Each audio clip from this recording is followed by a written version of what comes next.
इसके बाद हम लोग प्रश्नावली 1.2 में ही प्रश्न क्रमांक 2 हल करेंगे। इसमें दिया गया है पूर्णांकों के निम्नलिखित युग्मों के महत्तम समावर्तक और लघुत्तम समावर्तक ज्ञात कीजिए तथा इसकी जांच कीजिए कि दो संख्याओं का गुणनफल महत्तम समावर्तक गुणित लघुत्तम समावर्तक है। पहला क्वेश्चन है 26 और 91। तो इसको हल करने के लिए हमें 26 और 91 के सबसे पहले अभाज्य गुणनखंड निकालना है। तो हम यहाँ पर लिखेंगे सर्वप्रथम 26 बराबर और 91 बराबर 26 के अभाज्य गुणनखंड निकालेंगे और 91 के। तो इसके लिए हम रफ पेपर का यूज करके 26 की गुणनखंड निकाल लेंगे। तो यहाँ पर हम ये रफ पेपर का यूज कर लेते हैं। और वैसे तो हम लोगों को मालूम है 13 दूनी 26 होता है, लेकिन मैं प्रोसेस से बता देता हूँ। यहाँ इकाई अंक है 6 जो कि सम संख्या है, इसलिए 2 से भाग चला जाएगा। 2 एकम 2, 2 तिया 6 और 13 में 13 का ही जाएगा। तो 26 को हम लिख सकते हैं 2 गुणित 13 है, बहुत ही सिंपल है। इसी तरीके से 91 को हम लिख सकते हैं 13 7 91 यानी कि 7 गुणित 13 है। इसके गुणनखंड निकालने की ज़रूरत नहीं है, ये पहला क्वेश्चन सिंपल है, यहीं से पता चलता है। 13 दूनी 26, 13 7 91। तो 26 के गुणनखंड हम लोगों ने निकाल लिए हैं 2 गुणित 13 और 91 के गुणनखंड हम लोगों ने निकाल लिए हैं 7 गुणित 13। अब हमें इनके लघुत्तम समावर्तक और महत्तम समावर्तक निकालना है। तो इसके लिए हम लिखेंगे 26 और 91 का लासा। 26 और 91 का लासा यानी लघुत्तम समावर्तक।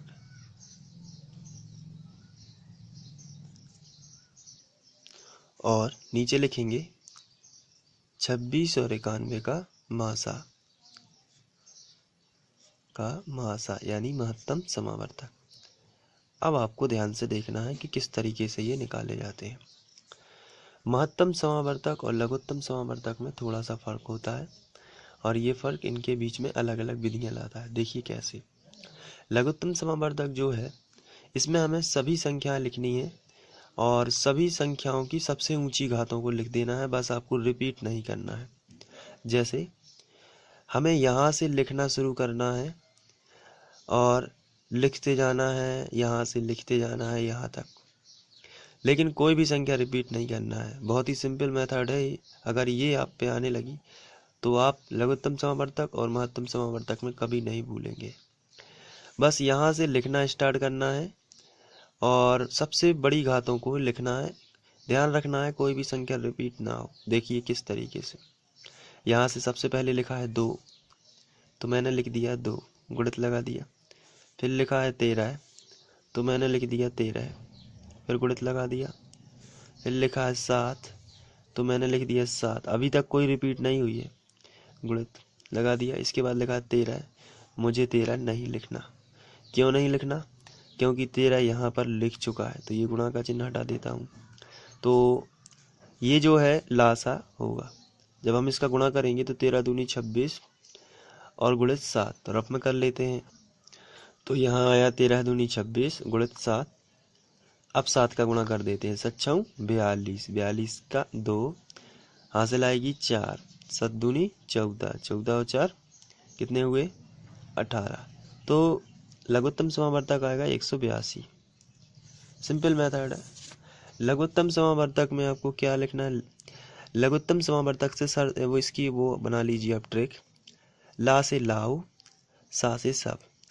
लाओ सब यानी कि सब लिखो, और वो भी सबसे बड़ी बड़ी घातों को। यहाँ बड़ी घातों का मतलब अगले क्वेश्चन से आपको समझ में आ जाएगा। बड़ी घातों का मतलब ये होता है जैसे 2 पर यहाँ 2 की घात होती। इसको मैं फिर से रफ में आपको बता देता हूँ। जैसे यहाँ पर अगर 2 की घात होती, गुणित यहाँ लिखा होता 4 गुणित 5 कुछ भी, नीचे लिखा होता 2 गुणित 4 के ऊपर 2 की घात गुणित 6, ऐसा कुछ लिखा होता। समझिए इस बात को। और हमें लघुत्तम समावर्तक निकालना है यानी कि लाओ सब। तो देखिए कैसे निकालेंगे। अब हमें यहाँ से लिखना स्टार्ट करना है। जैसे 2 लिखा है तो हमें देखना है 2 पर 2 की घात है, तो सबसे बड़ी क्या यही है और तो नहीं है, तो सबसे बड़ी यही है। तो हम यहाँ से लिखेंगे 2 पर 2 की घात गुणित। अब हमें लिखना है 4, लेकिन हमें लाओ सब में बड़ी बड़ी घातों को ही लिखना है। यहाँ से हमें ध्यान आया कि हमें 4 लिखना है, लेकिन उससे और ध्यान आया कि इसमें बड़ी घात तो 4 पे 2 की घात है, तो आप ये ना लिख के इसे लिख दोगे 4 पर 2 की घात, गुणित 5 लिखोगे, गुणित 5। तो आपने यहाँ तक का सफ़र तय कर लिया है। अब आप नीचे आओगे तो 2 लिखना है, तो आप 2 नहीं लिखोगे क्योंकि 2 लिख चुका है। 4 भी नहीं लिखोगे क्योंकि ये भी लिख चुका है। गुणित 6 लिख दोगे क्योंकि ये नहीं लिखा है। तो इस तरीके से हम लघुत्तम समावर्तक निकाल लेते हैं। तो हम यदि गणितीय भाषा में बात करें तो अभाज्य गुणनखंडों की सबसे बड़ी घातों को हम यहाँ पर लिखते हैं, लेकिन वो थोड़ी सी भाषा कठिन हो जाती है, इसलिए आप इसी तरीके से समझते जाइए। तो यहाँ पर जो लघुत्तम समावर्तक मैंने निकाला है वो आप ध्यान से देख सकते हैं कि आपको सभी लिखना है, और उच्चतम घात यहाँ 2 की उच्चतम घात 2 ही थी, इसलिए 2 लिखा गया है। गुणित 13 आपको नीचे देखना है। जैसे आपने यहाँ पर 2 लिखा तो आपको नीचे देख लेना है कि ऐसे तो नहीं है कि कोई 2 की बड़ी घात हो। अगर कोई 2 की बड़ी घात यहाँ पर होती तो सबसे पहले आप वही लिखते और इसको ना लिखते, फिर ये रिपीटेशन में ना लिखा जाता। जैसे यहाँ पर 13 लिखा है, तो यदि 13 पर यहाँ 2 की घात होती तो ये वाला लिख देते हम यहाँ पर। तो सबसे बड़ी घातों को लिखते जाना है और रिपीट नहीं करना है, बहुत ही सिंपल है। अगले क्वेश्चनों में जब हम करेंगे तो इससे और ज़्यादा क्लियर हो जाएगा। महत्तम समावर्तक में आपको उभयनिष्ठ गुणनखंड की सबसे छोटी घात लिखना है। तो उभयनिष्ठ गुणनखंड क्या है, तो आंसर है 13 है, तो हम उसी को लिख देंगे। उभयनिष्ठ का मतलब जो दोनों में है, दोनों में क्या है 13 है, तो ये महत्तम समावर्तक निकालना बहुत ही सिंपल होता है। तो इस तरीके से आप लघुत्तम समावर्तक और महत्तम समावर्तक निकाल सकते हैं। अब हमें जाँच करना है कि क्या ये सही है। गुणनफल जो है इनका लघुत्तम समावर्तक और महत्तम समावर्तक के बराबर है। तो यहाँ पर इसमें लिखा गया है, जांच कीजिए कि 2 संख्याओं का गुणनफल महत्तम समावर्तक गुणित लघुत्तम समावर्तक है या नहीं। तो इसके लिए हम हेडिंग डाल देंगे जांच, और जांच में सबसे पहले तो फॉर्मूला ही लिखेंगे। 2 संख्याओं का गुणनफल जो हमें दी गई थी, 2 संख्याओं का गुणनफल बराबर लघुत्तम समावर्तक गुणित महत्तम समावर्तक। अब 2 संख्याओं का गुणनफल क्या है, आइए देखते हैं। 2 संख्याओं का गुणनफल, हमें जो क्वेश्चन दिया गया था वही हमारी संख्या है 26 और 91। इनका गुणनफल कर देते हैं, तो 26 और 91। और यहाँ भी हम लघुत्तम समावर्तक कितना है हमारा 182, आप देख सकते हैं यहाँ ये लघुत्तम समावर्तक कितना है 182, और महत्तम समावर्तक कितना है 13 है। तो हम दोनों को लिख देते हैं। अब हम इसका गुणा करेंगे तो देखते हैं कितना आता है। यहाँ पर हम ये एम्प्लायर लगा सकते हैं, तो इसका गुणा कर लेते हैं। आइए रफ में गुणा कर लेते हैं। तो 26 गुणित 91, सबसे पहले 1 का गुणा करेंगे तो 26 ही आएगा, 31 लगा देते हैं। यहाँ पर 9 का गुणा करते हैं, 9 चौंग 54, 54 की 4, हासिल आ जाएगी 5, 9 दूनी 18, 18 और 5 कितने होते हैं 23, 6, 4 और 2 6, और ये 23 ज्यों करते हैं, कितना आया 23 66। अब इसके बाद जब ये 23 66 आया है, अब हम इन दोनों का भी चेक कर लेते हैं। तो आइए 182 गुणित 13 को भी चेक कर लेते हैं।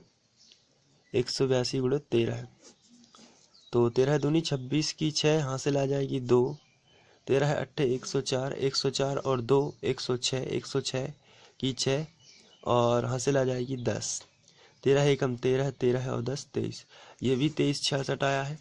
तो हम दोनों की तरफ लिख सकते हैं 23 66 बराबर 23 66। इस तरीके से ये बराबर है, तो आप लिखोगे जो कि सत्य है, जो कि सत्य है। इस तरीके से आप बड़े ही आसानी से लघुत्तम समावर्तक और महत्तम समावर्तक ज्ञात कर सकते हैं। इसके बाद हम लोग नेक्स्ट क्वेश्चन लेते हैं। इसके बाद नेक्स्ट क्वेश्चन है 510 और 92।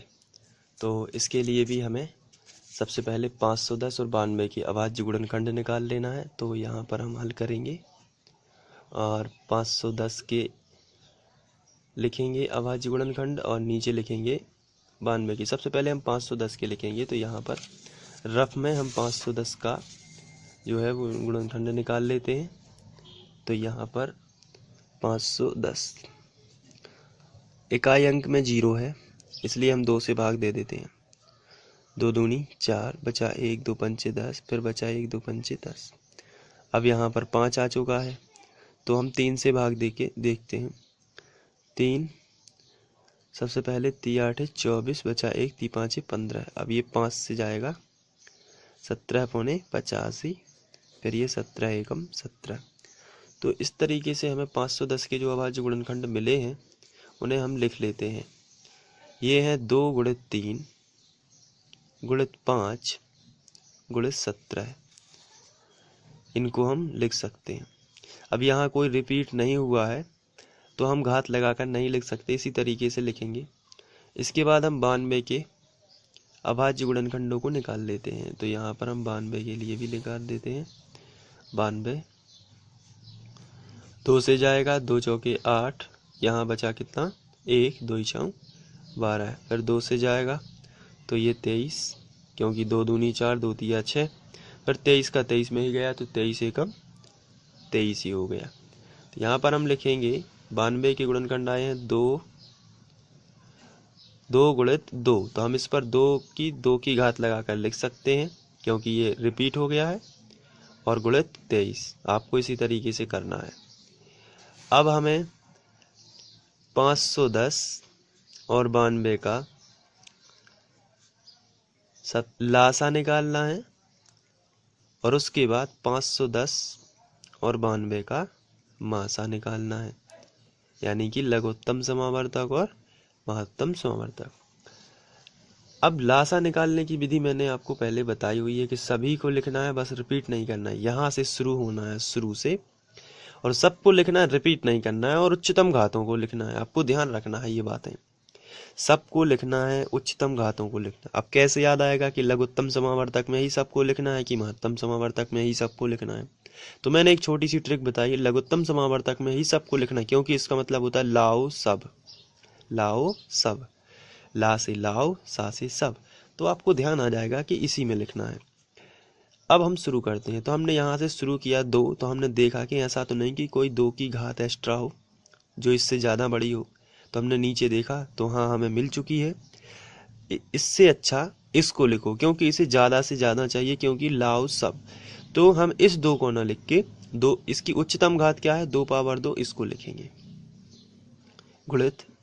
इसके बाद फिर यहीं से आगे बढ़ेंगे, ये हो चुका है। अब 3 की उच्चतम घात तो नहीं है क्या, तो यहाँ पर ये 23 लिखा है, नहीं है तो हम 3 को ही लिखेंगे।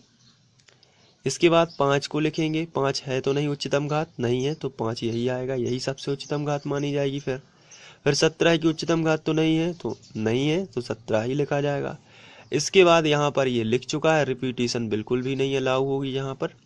और ये जो 23 है, 23 को हम पहली बार लिख रहे हैं, अभी नहीं लिखा है, तो हम यहाँ पर 23 भी लिख देंगे। तो इस तरीके से अब हम लघुत्तम समावर्तक इसको सॉल्व करेंगे जब, तो इसका गुणा करोगे जब आप, तो 2 पावर 2 यानी कि 4 4 तिया 12, 12 पंचे 60, और 60 गुणित 17 गुणित 23 कर लेते हैं रफ में। तो यहाँ पर हम करेंगे 60 गुणित 17, पहले ये कर लेते हैं 60 गुणित 17, 17 शून्यम शून्य, और 17 छक्के 102, तो यहाँ पर हम लिखेंगे 102। ये आया 10 20। अब 10 20 में हम 23 का गुणा करेंगे, तो गुणा कर देते हैं। तो 3 शून्यम शून्य, 3 दूनी 6, 3 शून्यम शून्य, 3 एकम 3। अब हम यहाँ पर फिर से 2 का कर देंगे, 2 शून्यम शून्य, 2 दूनी 4, 2 शून्यम शून्य, 2 एकम 2। अब 0 6 4 3 2 कितना आया, तो ये आया 23,460। तो हमारा लघुत्तम समावर्तक आया है 23,460। अब हम महत्तम समावर्तक निकाल लेंगे। तो महत्तम समावर्तक निकालने की प्रोसेस और भी सरल है। महत्तम समावर्तक किस तरीके से निकाला जाता है, उभयनिष्ठ घात जो दोनों में है उसकी सबसे छोटी घात को लिखना जो दोनों में है। तो यहाँ पर हम देखते हैं कि दोनों में तो केवल 2 ही है। अब इनमें सबसे छोटी घात किसकी है, दोनों में है और सबसे छोटी घात हो, तो इसका आंसर है कि 2 दोनों में है, मतलब उभयनिष्ठ जो है वो 2 है, लेकिन छोटी घात किस में है, ऊपर 2, तो छोटी घात को ही लिखेंगे। तो यह है महत्तम समावर्तक 2। तो महत्तम समावर्तक निकालते समय आपको याद रखना है उभयनिष्ठ गुणनखंड होना चाहिए और उसकी सबसे छोटी घात होनी चाहिए। तो इसके बाद अब हम जांच करेंगे। ये तो हमने निकाल लिया है लघुत्तम समावर्तक और महत्तम समावर्तक। अब हम जांच करेंगे उसी सूत्र को लगा के जो इसके पहले हमने लगाया था। दो संख्याओं का गुणनफल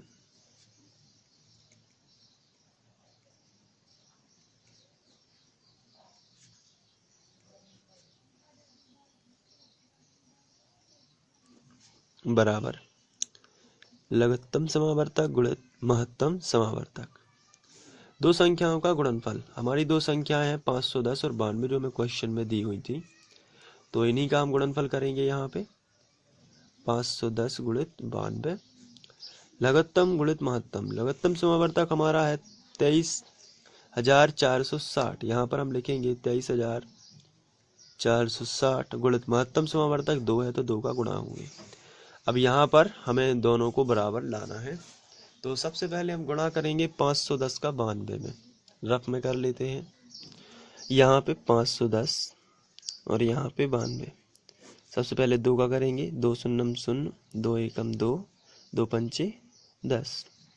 9 का कर देते हैं, 9 शून्यम 0, 9 एकम 9, 9 पौने 45, 0 2 9 5 और 1 6, 4 जो 46,920। तो यह हम यहाँ पर लिखेंगे 46,920 यहाँ पर कर देते हैं। तो 23,460 गुणित 2, 2 शून्यम 0, 2 छः 12 की 2, हासिल में आएगी 1, 2 चौके 8 और 1 9 और 2 तिया 6, 2 दूनी 4, ये भी आया 46,920, 46,920। तो इस तरीके से आप जो दो बराबर सिद्ध हो चुके हैं तो आप लिखोगे जो कि सत्य है, जो कि सत्य है। तो अब हम लोग इसके बाद तीसरा क्वेश्चन करेंगे इसका। इसके बाद 336 और 54 जो है इसका हमें लघुत्तम समावर्तक और महत्तम समावर्तक ज्ञात करना है। तो इसके लिए हम 336 जो है इसके अभाज्य गुणनखंड निकालेंगे, वो भी गुणनखंड विधि से। तो आइए इसको रफ में करते हैं। 336 सबसे पहले 2 से भाग जाएगा तो 168 आएगा, फिर 2 से भाग जाएगा तो 84 आ जाएगा, फिर 2 से जाएगा तो आएगा 42। आप ये कर सकते हैं भाग देना 2 से, फिर 2 से 21 दूनी 42, फिर 3 से जाएगा तो 30 आते 21, फिर 7 से जाएगा तो 7 एकम 7। तो इस तरीके से हम 336 को लिख सकते हैं। अब यहाँ पर देखिए 1 2 3 4 बार 2 आया है तो आप 2 पावर 4 लिख दोगे, और एक बार 3 आया है तो आप लिखोगे 3 और गुणित में लिखोगे 7। इस तरीके 54 की निकाल लेते हैं, 54 की अभाज्य गुणनखंड। तो यहाँ रफ में करेंगे 54 को। तो यहाँ से 2 से जाएगा तो 27 दूनी 54 होते हैं, फिर 3 से चला जाएगा 3 नाम 27, तीतर का 9, 3 एकम 3। तो यहाँ 2 एक बार आया है, बाकी 3 बार 3 आया है, तो हम इसको लिखेंगे 2 गुणित 3 पावर 3। तो ये हमने इन दोनों के अभाज्य गुणनखंड निकाल दिए हैं। अब हमें दोनों का लघुत्तम समावर्तक और महत्तम समावर्तक निकालना है। तो हम लिखेंगे 336 और 54 का लासा,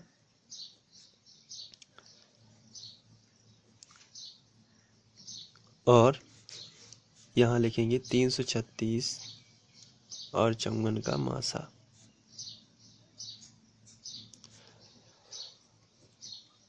चलिए अब हमारी ट्रिक काम करेगी। यहाँ पर लासा का मतलब होता है लाव सबसे ऊंची घातों को। चलिए यहाँ से स्टार्ट करते हैं। 2 पर 4 की घात ये सबसे ऊंची घात है, क्योंकि यहाँ 1 की घात है, कोई भी नहीं लगी घात, तो ये सबसे ऊंची घात होगी 2 पर 4 की घात।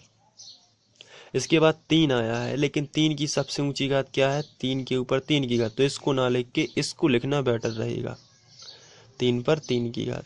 इसके बाद 7 आया है, 7 तो एक ही है और सबसे ऊंची घात यही होगी, तो इसी को लिख लेते हैं। तो ये हमने, अब इसको हम कैलकुलेट करेंगे रफ में, और जितना आएगा उसको बराबर में लिख लेंगे। चलिए 2 पर 4 की घात है, तो इसका मतलब 2 गुणित 2 गुणित 2 गुणित 2 4 बार होगा, 2 दूनी 4 दूनी 8, 2 दूनी 4 दूनी 8 दूनी 16। तो ये आया 16। अब 3 गुणित 3 है तो इसको कर देते हैं 3 बार, 3 त्रिका 9 27, तो गुणित में आ गया 27 और गुणित 7 पहले से ही है। तो अब हम इनका गुणा कर लेंगे। तो जब हम इनका गुणा करेंगे तो ये आएगा, इसको हम 3024, मैंने इसका गुणा करके रखा है, अब आप इसका गुणा कर सकते हैं तो ये इतना ही आएगा। तो कर लेते हैं इसका गुणा और आया है 3024। तो मैं समय बचाने के लिए यहाँ पर डायरेक्ट में लिख देता हूँ, क्योंकि आप गुणा कर लेंगे 30 24। इसके बाद हम 336 और 54 का महत्तम समावर्तक निकाल लेंगे। महत्तम समावर्तक आपको याद है उभयनिष्ठ गुणनखंड की सबसे छोटी घात।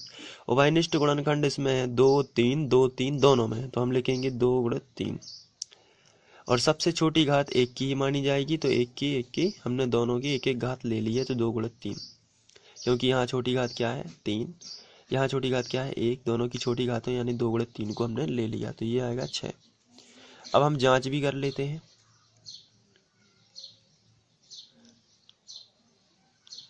और जांच के लिए फॉर्मूले लगाएंगे, दोनों दो संख्याओं का गुणनफल बराबर